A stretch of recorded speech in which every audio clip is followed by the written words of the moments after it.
Assalamualaikum warahmatullahi wabarakatuh. Saudaraku, ketemu lagi dengan kami dari channel Rizky Muhtadin.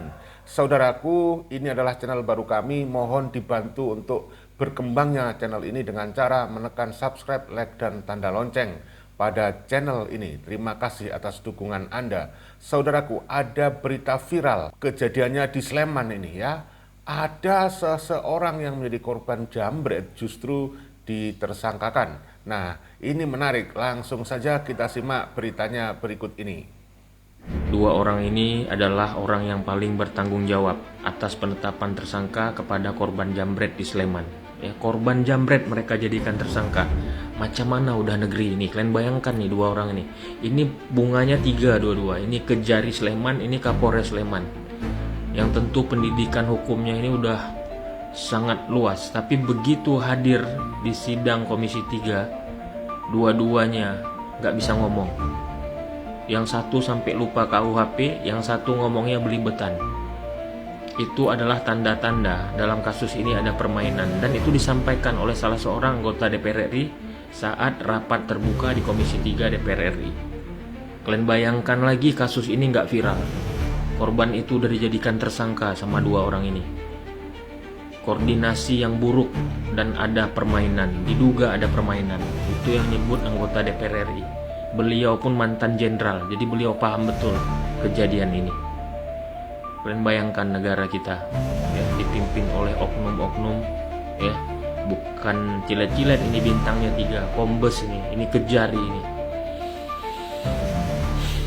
Gak ngerti lagi kita Indonesia nih, udah parah nih hukum nih.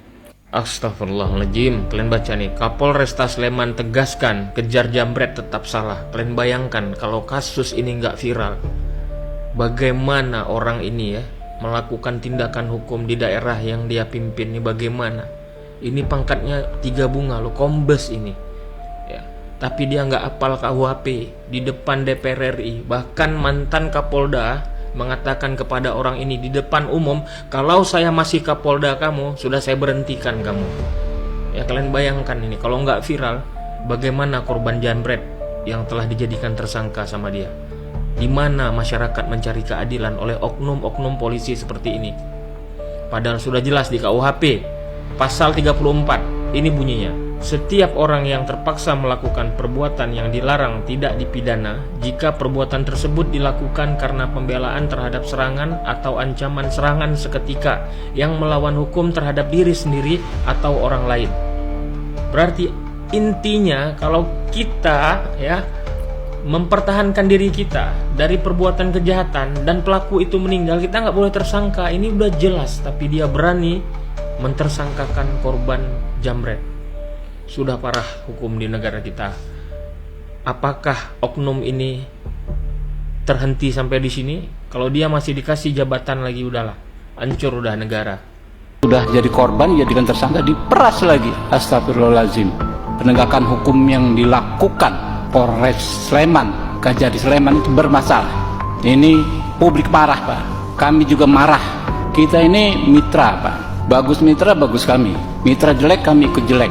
Penyusunan KUHP dan lain sebagainya, kami pertaruhkan kredibilitas kami untuk menjaga kepentingan kejaksaan dan kepolisian. Tapi praktek seperti ini membuat kami kecewa. Saya pagi tadi, Pak Kejari, saya berkomunikasi dengan Pak Jampitsus. Saya katakan, gimana solusinya, Pak? Solusinya RJ, tapi ada keluarga korban, keluarga si penjambret ini, kuasa hukumnya ada tuntutan semacam uang kerohiman. Astagfirullahaladzim. Ini orang sudah kebalik-balik logikanya, Pak. Sulit sekali kami menjawab masyarakat. Nanti kalau ada maling gak usah kita kejar, sebab kalau kita kejar dia nabrak sendiri, kita jadi tersangka. Saya ngomong dengan Pak Jampidum, udah Pak, saya bilang KUHP baru ada solusinya. 65 huruf M jelas bisa dihentikan demi hukum. Nggak perlu RJ kalau kayak begini, Pak. Gimana kita mengizinkan kembali? Nanti bisa diperas lagi ini. Sudah jadi korban, jadikan tersangka, diperas lagi. Astagfirullahaladzim. Di KUHP baru, pasal 53, penegak hukum itu mengedepankan keadilan daripada sekedar kepastian hukum. Kita seharusnya nggak perlu rapat kayak begini, tapi apa caranya kami selain dengan memanggil seperti ini? Izin kami pada kesempatan ini mohon maaf apabila dalam penanganan kami ada yang salah. Nah, kami tadi pada saat paparan kami sampaikan bahwa apa yang dirasakan saudara Yogi itu sama sebenarnya yang kami rasakan, hanya kami pada saat itu hanya mau melihat pasca hukum, namun rupanya penerapan pasalnya kami mungkin kurang tepat. Kami mohon maaf kepada seluruh masyarakat Indonesia dan utamanya kepada Pak Yogi dan Ibu Arsita. Kalau ya saya Kapolda kamu, masih Kapolda, Anda tidak bakalan sampai ke Komisi 3 dan saya sudah berhentikan Anda. Ada di situ itu permasalahannya, Pak. Belum baca. Pasal 34 KUHP yang Undang-Undang nomor 20 tahun 2000 nomor 1 tahun 2023. Pasal 34 bawa enggak? Siap, terkait restoratif justice, Bapak. Bukan, pasal 34 KUHP.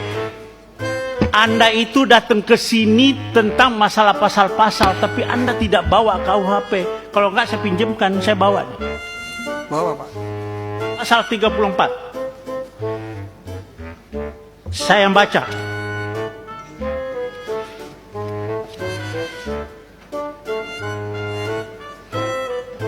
Kalau ya saya Kapolda kamu, masih Kapolda, Anda tidak bakalan sampai ke Komisi 3 dan saya sudah berhentikan Anda. Anda kok Kapolres, sudah kombes seperti itu. Bagaimana polisi ke depan? Sudah jelas ya pernyataan dari Ketua Komisi 3 DPR RI, Bapak Habibur Rahman, yang mengatakan bahwa penetapan tersangka kepada korban jambret adalah cacat hukum atau bermasalah. Ya, jadi oknum Kapolres seperti ini layak untuk dicopot karena beliau telah mempermainkan hukum di negara Kesatuan Republik Indonesia. Bahkan Bapak Habibur Rahman mengatakan dalam kasus ini ada terjadi praktek pemerasan. Ini sudah gawat kali udah. Wajar saja Wakapolri mengatakan hal ini. Wakapolri akui banyak Kapolsek, Kapolres dan Direskrimum underperformance. Padahal sebelum kasus ini nama baik kepolisian sempat membaik ya. Namun gara-gara oknum Kapolres ini menjadi jelek lagi. Jadi kami mohon sebagai masyarakat kepada Bapak Kapolri, Bapak Listio Sigit, untuk memecat Kapolres-Kapolres seperti ini yang menggunakan jabatannya untuk memeras rakyat, untuk mempermainkan hukum di negara ini, sehingga hukum di negara kita tidak berjalan dengan adil. Semoga video ini bermanfaat. Saudaraku, Polres Sleman seharusnya itu mencontoh Polres Bogor berikut ini.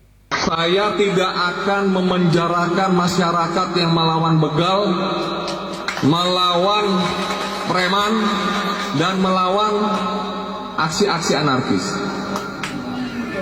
Malah saya nanti akan memberikan penghargaan kepada orang yang menggagalkan itu dengan piagam penghargaan dan hadiah yang nanti akan saya serahkan di. Karena polisi tidak bisa bekerja dengan sendirinya. 1875 personil saya itu harus mengawasi hampir 6 juta berat. Jadi Pak Kades, Bu Camat, Pak Dewan, kalau ada masyarakat geng motor segala macam yang membahayakan lewat jam malam, yang membawa celurit seperti yang tadi disampaikan oleh Kang Sugara, sikap Pak. Bapak butuh bantuan polisi, TNI, backup Kapolsek. Ya, jangan pernah takut sama seperti itu. Saudaraku, demikian informasi yang kita bisa sampaikan. Semoga ada manfaat hikmah dan bisa menghibur kalian semuanya. Video ini dibuat bukan untuk merendahkan siapapun, tetapi hanya untuk edukasi dan rekreasi. Mohon maaf kalau ada salah-salah kata.